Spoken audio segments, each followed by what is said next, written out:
The studio lights of The Tonight Show starring Johnny Carson glowed warmer than usual that night, casting a soft halo over the polished stage. The audience buzzed with anticipation, whispers traveling like electricity through the crowd. They all knew this wasn't just another guest. When Johnny Carson stepped out, his usual easy smile carried something quieter behind it, something respectful. He adjusted his tie, glanced toward the curtain, and said gently, "Ladies and gentlemen, tonight, we welcome a true legend, John Wayne." The applause erupted, not loud and wild, but deep, almost reverent. Then he appeared. John Wayne walked slowly, but with the unmistakable presence that had filled movie screens for decades. His stride was heavier now, his face lined with time, but his eyes still held that same steady fire. The Duke had arrived. Carson stepped forward, shaking his hand with both of his. "Good to see you, Duke." Wayne smiled faintly. "Good to be seen, Johnny." They sat, the band quieted. For a moment, neither man spoke. It was as if the entire room understood this was more than television. Carson leaned in slightly. "You've played heroes your whole life. Cowboys, soldiers, men who never seemed afraid of anything. Tell me, did you ever feel fear?" Wayne paused. For the first time, the audience saw him not as a towering figure of cinema, but as a man searching for the right words. "Every day," he said quietly, "just got better at not letting it show." The room fell still. Carson nodded, his voice softer now. "And now?" Wayne let out a slow breath, glancing briefly toward the audience before looking back at Carson. "Now I ain't afraid of dying," he said. "I just don't want to leave before I've said thank you." A murmur rippled through the crowd. Carson tilted his head. "Thank you to who?" Wayne turned slightly, facing the audience fully now. "To them."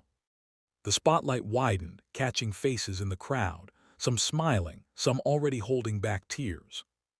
"You see," Wayne continued, "a man don't become John Wayne on his own.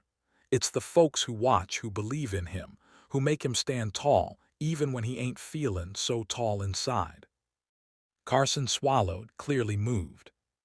"You've given people a lot of courage over the years," he said. Wayne shook his head gently. "No, I just reminded them of the courage they already had." Silence again, but this time it was full, heavy, real. Carson cleared his throat, trying to lighten the moment. "Well, I'll tell you one thing. You still look like you could walk into a saloon and clear it out." Wayne chuckled, that familiar rugged laugh echoing just like in the films. "Only if they let me sit down first." The audience laughed, grateful for the release. But then something unexpected happened.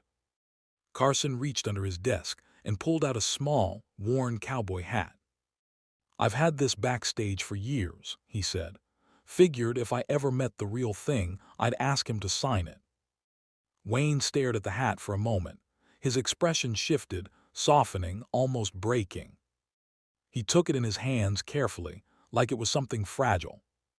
"You know," he said slowly, "I wore a lot of hats in my time, but it's this one," he tapped the brim lightly, "that people remember." He signed it, his hand slightly trembling, and handed it back. Carson didn't put it away. Instead, he set it gently on his desk, right in front of them both. A symbol. Of a man. Of an era. As the interview came to an end, Carson stood, placing a hand on Wayne's shoulder. "Thank you for everything." Wayne nodded. "Just doing my job, Johnny." But as he turned to leave, he paused. He looked back once, at Carson, at the audience, at the lights. For a split second, the legend faded, and all that remained was a man saying goodbye in his own quiet way. The audience rose to their feet, not cheering wildly, but standing, clapping slowly, with a kind of respect that can't be rehearsed. And as John Wayne disappeared behind the curtain, it felt like more than the end of an interview. It felt like the closing of a chapter, a final ride into the sunset.